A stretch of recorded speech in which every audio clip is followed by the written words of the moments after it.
Drama एक भूल के आने वाले एपिसोड बहुत इंटरेस्टिंग होने वाले हैं। क्या मनाहिल जब ये हकीकत जानेगी कि सरवत बेगम ने सारी जायदाद, सारी प्रॉपर्टी बतूल के नाम लगा दी है, तो क्या वो हाशिर को छोड़कर चली जाएगी? मनाहिल हाशिर से कहती है कि अब तुम्हें अपनी माँ को समझाना होगा, इनसे बात करनी होगी।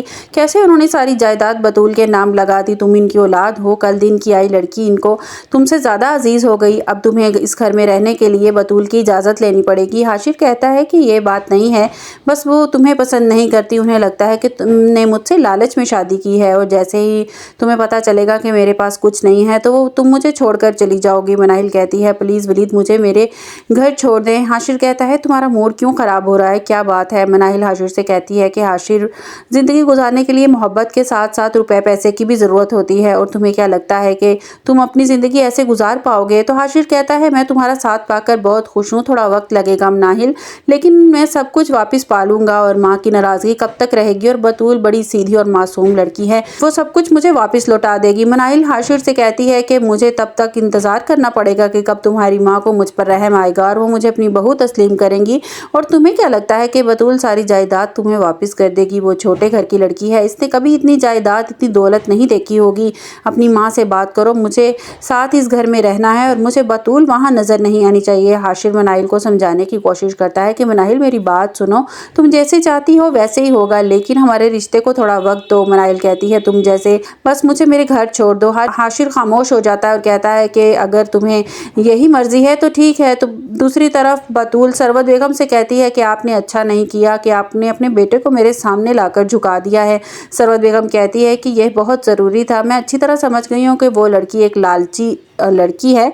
वो जब कुछ उसे पता चलेगा ना कि हाशिर के पास कुछ नहीं रहा, तो वो देखना उसकी सारी मोहब्बत छूमंतर हो जाएगी। दूसरी तरफ हादिया बेहोश होकर गिर जाती है, इसे डॉक्टर पास लेके जाते हैं और काशान की माँ को पता चलता है कि वो उम्मीद से है, वो प्रेग्नेंट है। तो ये बात जब काशान को पता चलती है तो वो परेशान हो जाता है।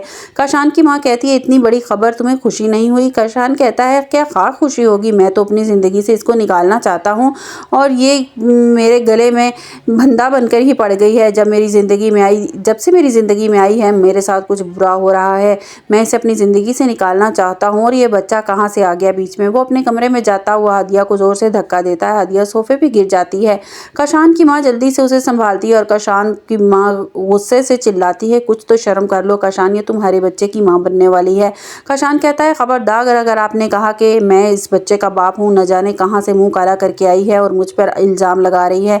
मैं इसका बाप नहीं हूँ। इस दिन मैंने इसको रंगे हाथों साहिल के साथ पकड़ लिया था, इस जैसी लड़कियों का क्या एतबार? काशान की माँ कहती है, खुदा का खौफ करो, अब ये किसी से बात भी नहीं कर सकती, अपने दिल का हाल भी किसी को इसके सामने बयान नहीं कर सकती। इसको इतना मजबूर और बेबस मत करो काशान, खुदा की लाठी बड़ी बे आवाज़ है और तुम पर जब मुसीबत आएगी ना तो तुम इस पर उतना ही जुल्म करो, उतनी ही इससे ज़्यादती करो कि जितनी तुम पर मुसीबत आए तो तुम वो झेल पाओ, इसलिए इसके साथ इतना जुल्म, इतनी ज़्यादती मत करो।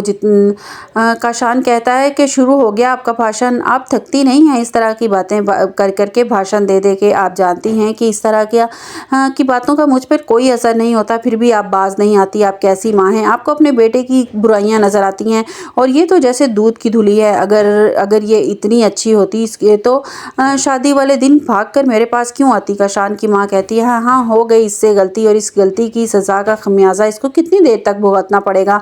तो काशान कहता है कि ये सज़ा तो इसको मरते दम तक मिलती रहेगी। हादिया साइड पर बैठी रो रही होती है, हादिया बहुत दुखी होती है, वो अपने माँ बाप और बहन को याद करती है, अपनी माँ के घर चली जाती है।